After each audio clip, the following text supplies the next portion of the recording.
Bon.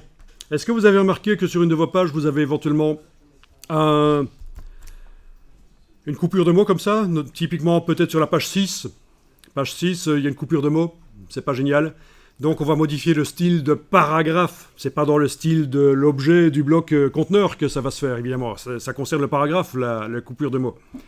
Donc, même chose, hein, je clique à côté de la page, rien n'est sélectionné, et je vais aller modifier le style de paragraphe. Paragraphe. Alors, pour ceux qui ne connaissent pas la mise en page, je précise ici, la palette style de paragraphe.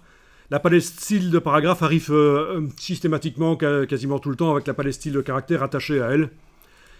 N'utilisez pas la palette style de caractère pour modifier la totalité d'un titre ou d'un paragraphe.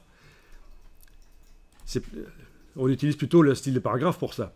La palette style de caractère, c'est quand on veut modifier un mot ou plusieurs mots dans un paragraphe. On veut qu'ils apparaissent différemment, on veut qu'ils soient en gras, qu'ils soient en italique. Ça, c'est la palette style de caractère. Mais donc, vous n'allez pas l'utiliser souvent. Vous allez utiliser plutôt les styles de paragraphe. Je précise parce qu'on voit des gens qui font des mises en page, même dans le milieu professionnel. Dans le milieu professionnel, il y a des gens qui n'ont pas bien étudié InDesign et qui font ça comme boulot, ils font des mises en page. Et pour faire une mise en page sur tout un paragraphe, ils utilisent des styles de caractère. C'est du n'importe quoi. Quand on récupère parfois un document comme ça, on se demande de quelle planète ça vient. Ok, donc j'ai cliqué à côté, tout rien est sélectionné, c'est toujours plus pratique. Je vais double-cliquer sur titre de premier niveau pour modifier le style titre de premier niveau. Alors bien sûr, on a les différentes choses qui apparaissent là. Format de caractère de base, la police, la taille. On est en optique.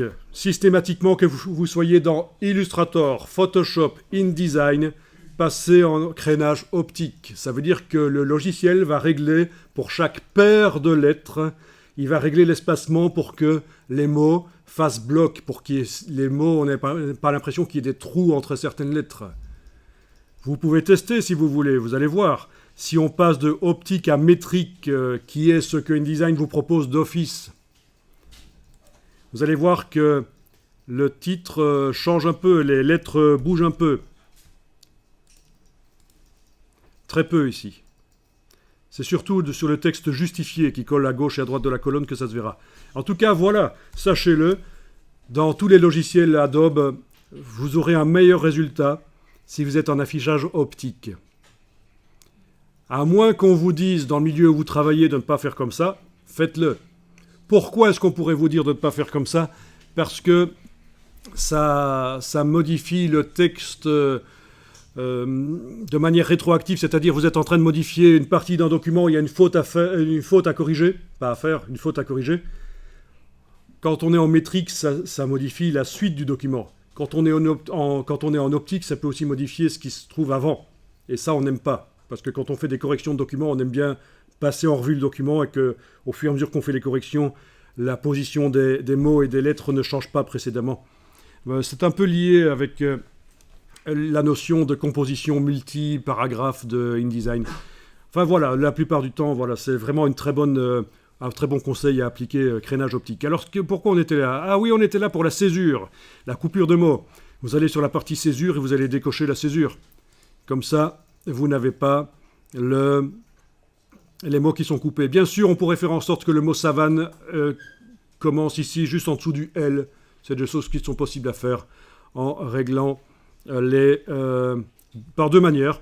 En insérant devant le L une balise de retrait jusqu'à ce point, mais ça c'est vraiment la méthode Baraki, ou alors en modifiant ici les retraits et espacements. Alors voyons un peu dans retrait et espacement, oui. Voyons un peu, on va faire un retrait à gauche. Retrait à gauche, on va mettre 10 mm, par exemple majuscule clic sur la flèche ici, voilà. On a mis 10 mm de retrait à gauche.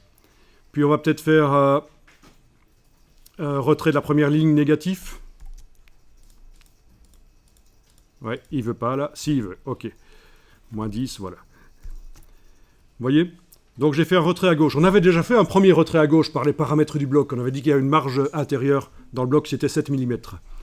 Mais ici, pour pouvoir avoir la deuxième ligne qui tombe pas juste en dessous du début de la première ligne, j'ai décalé à gauche tout le paragraphe. Et la première ligne, je l'ai redécalée dans le sens inverse d'une valeur égale, quoi. Bon, c'est une manière de faire. Vous pouvez cliquer sur OK, et normalement, dans tous les titres à 2 lignes, ça devrait fonctionner comme ça. Maintenant.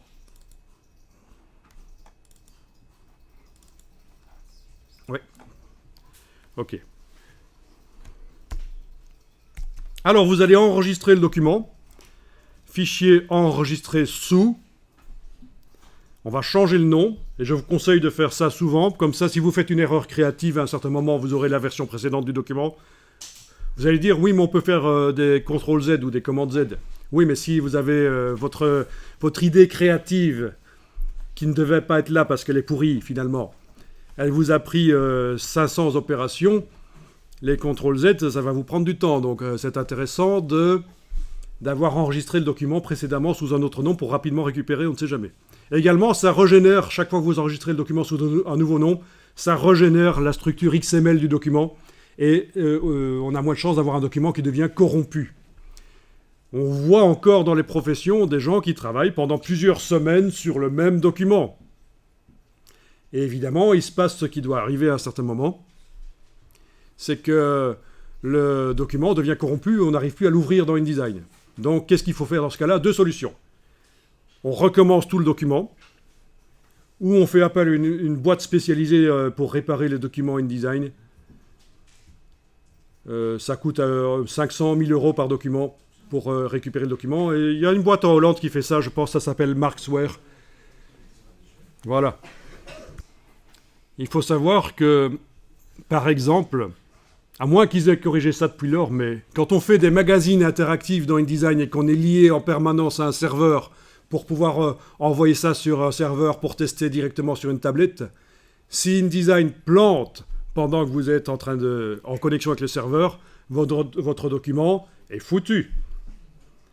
Donc ce sont des choses qui arrivent, les documents qui deviennent corrompus. Donc on va enregistrer, on va changer le nom simplement. Je vais l'appeler 115. Et vous allez l'enregistrer dans le dossier d'assemblage que vous avez téléchargé tout à l'heure. Dans un premier temps, c'est bien. On peut enregistrer comme ça dans le dossier d'assemblage, c'est pas un problème. Voilà.